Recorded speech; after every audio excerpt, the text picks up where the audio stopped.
Hello everybody, SupaTim101 here with another build review. This series is where I go over my favorite mechs and my favorite builds, whether they are considered meta or not. And today we're going to be looking at another assault mech, this time the Stalker, the Stalker 3FB. Now this is the loyalty version of the Stalker that I was able to get through the rewards program for 2022. They might release this again, but you can certainly use this on the regular version of the Stalker 3FB. But as you can see, it looks kind of cool with this sort of Predator heat vision kind of look to it, but I feel like I'll stick out like a sore thumb. So why don't we change it a bit? There we go. That's a little bit more muted. This is just using some more black tones. The red is actually the inherent color of the camo pattern. I didn't change this. It's just when you put some different colors on the different layers, the red comes out. And I think it looks really cool.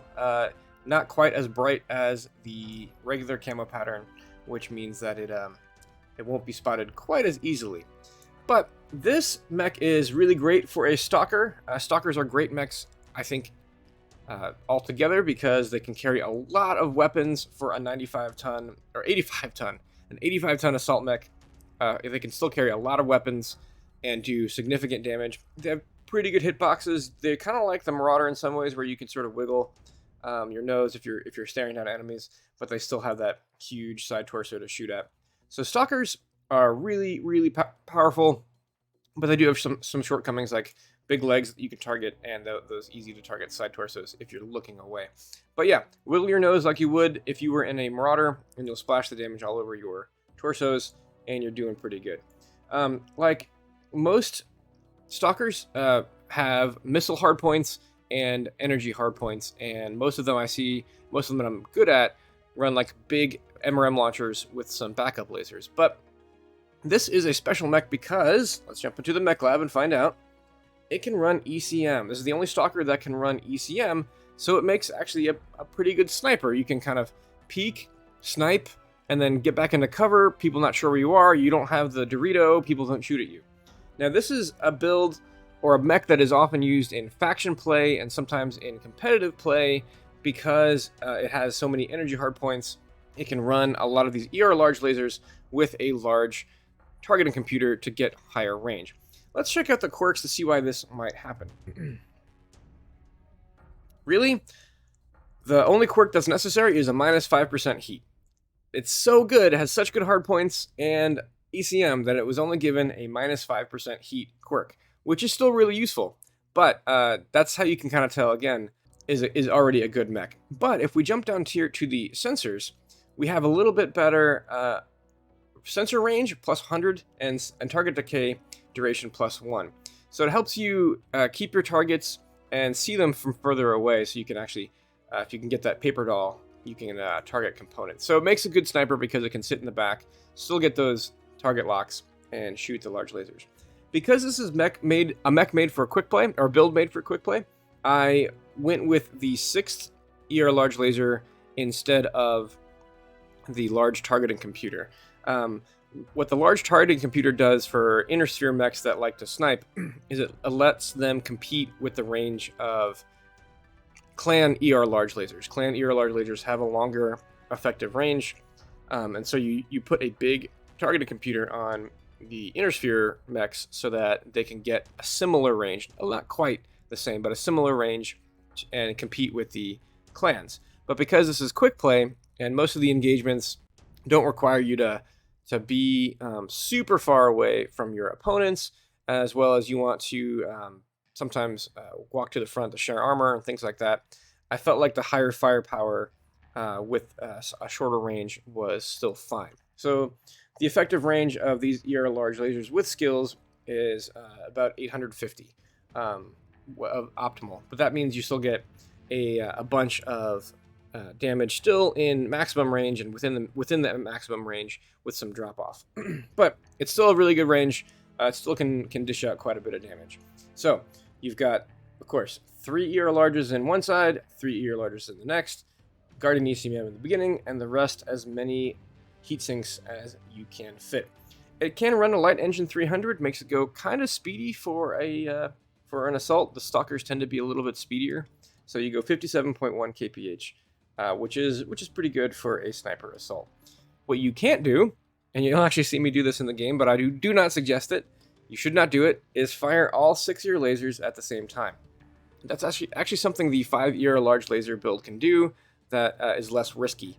But if you fire 6 ERLLs at the same time, you get a bunch of ghost heat because they trigger ghost heat after 3. So if you fire 6, that's a lot of ghost heat. You will really go over your heat bar and start dealing some internal damage. So fire 3 and 3 and try not to alpha if you can. With all that said, let's jump into the skills and see what we're running. A lot into firepower, laser duration because you want your lasers to be on point as much as possible. You're super hot, so you want heat gen. You want more range, of course, because you are a sniper. Cooldown, not so much, just because you're hot and you're more heat locked than cooldown locked. Of course, full armor hardening and skeletal density. I did put hard break on this mech because it is a poking mech. You want to poke out of cover, fire, and get back in. So I didn't want to overshoot the cover and take more return fire. You can play with this a little bit. I'm not sure it's necessary, but I find it useful. The cool run heat containment because it's super hot. You want to ride that line. 1 seismic sensor, full ECM, 1 radar deprivation, advanced zoom, and then UAV and 2 cool shots with the cool shot cooldown enhancement as well. So that is the build. Let's jump into a game, and I hope you enjoy. I have long range, so I'm going to go up the Charlie line, see if I can snipe.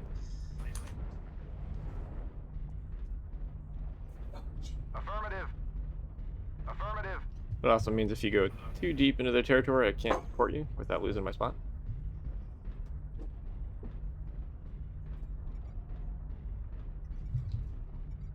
Target acquired. Target spotted.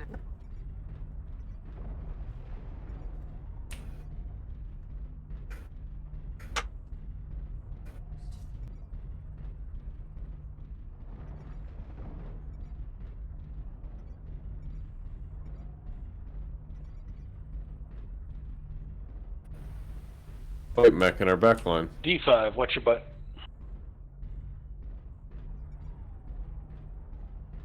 New target acquired. 2 light mechs. Target spotted. 2 incubus. Tim, they're coming up on us. Great. I need help. Target spotted.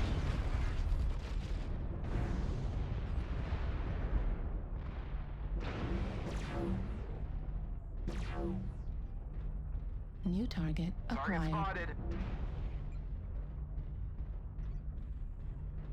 Some packet loss. Alright, hold back, hold back. Don't chase, don't chase. New target acquired. Target spotted. They want to keep peeking, that's their folly, but we should support the team down low. Good evening. Load. Hey, Keith.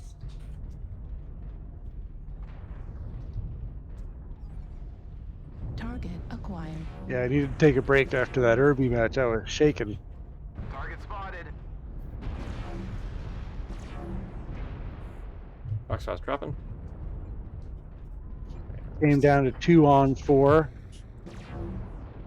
Myself and one other guy against 2 king crabs, a crab, and a New target bushwhacker. acquired.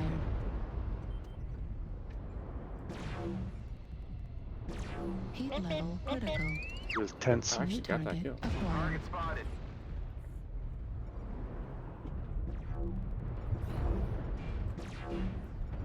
Wow, I would like to do some damage. Thank you. Target spotted. Let me get that UAV down, please. Thank you. Target acquired. I'm just a marauder. Target Please ignore acquired. me. It's a simple marauder, that's all. Just a lowly marauder. Target spotted. Didn't hurt nobody. No how. We're doing good, just hold them here.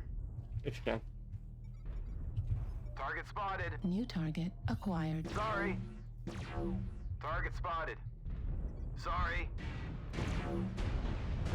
CT and Delta.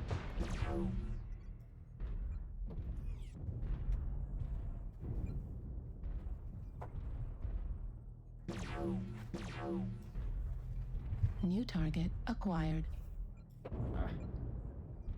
Target spotted.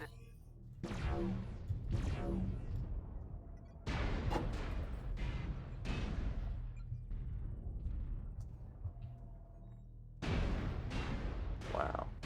Heat level critical. Override shut down. Is it when you get a Hellfire up there with you somewhere? Oh, I see him. New target acquired. Target spotted. Right, I just spotted him. India. Coming to support. Back up towards me if you can. After you engage him, back up.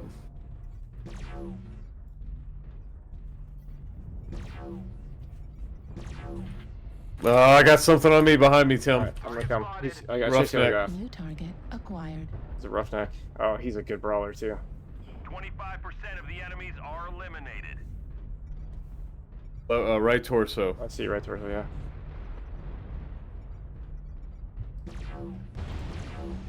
Got it.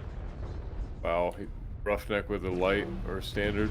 What a twist. Heat level critical. Got him. Thank you. Thank you very much. Target acquired. Hellfire's still up here, looks like. Yeah. New target acquired. Target spotted.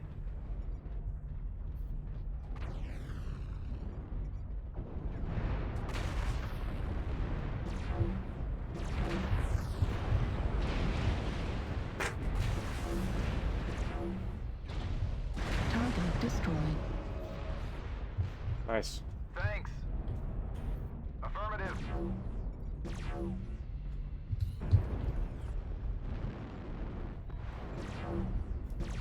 Heat level critical. We've almost got them all. Clean up the survivors. Target acquired. That New target Target acquired. spotted. kickbox is the last one. I'm stuck. I can't get down the hill. Ah, okay. Target destroyed. Well played, guys. No more hostiles. Nice help on those lights up top.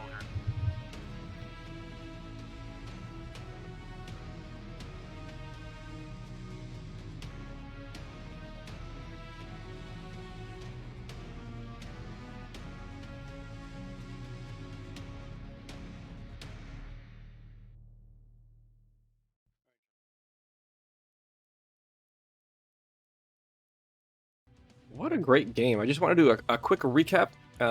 Something's went really well in that game that demonstrated like just good core gameplay principles. I think the first thing was communication. I called out early that, hey, we've got some snipers. I'm a sniper. I'm going to go up here. And that means don't push too far into the enemy, especially in that particular map. People say, oh, it's a sniper fest. It's a sniper fest. And that is in some ways true.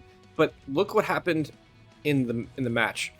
Our team set up on the high ground, and I asked our team not to push into them too much so that our snipers could actually function. Like, we were not getting sniped from across the way, and in fact their snipers had to come down and join the fight, which is why that direwolf had to walk all the way from his perch to try to start fighting. We just held a line, had our snipers shoot at them, including me and Shank, and they had to push into us. They couldn't get their snipers online, and it worked out well for us. They tried to turn us around. They had the Incubus come, and they had the Incubi come. They had the Hellfire that came at us, and they had that Roughneck as well. But by that point, it was too little, too late. There was just they had to spread out too much to do that. If they had come at more of a singular force with those 4 mechs, perhaps, then it might have been good. But also give credit to our team for coming to support the snipers up on the ridge. That Quickdraw and Cicada were there helping us with the Incubus and the other 2 heavy mechs that came out later, and that was really, really effective. That Cicada was all over the map, just supporting wherever he could. It was a really good game for him.